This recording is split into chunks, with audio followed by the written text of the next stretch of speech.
पलंगा पे बैठी है सासू त बहू पौआ गई त बहू पौआ गई हो।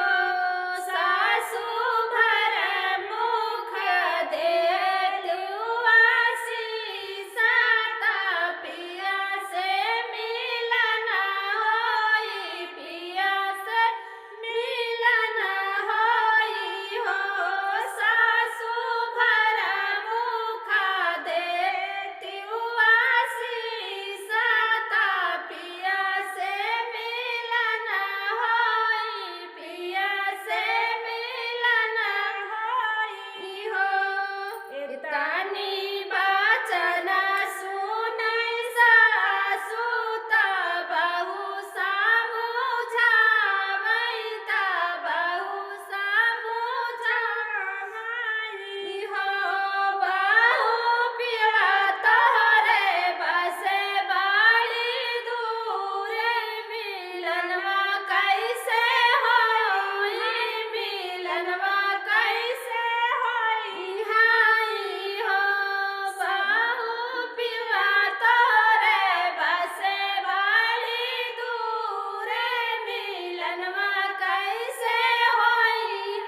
भैया नाही बाटाई हो।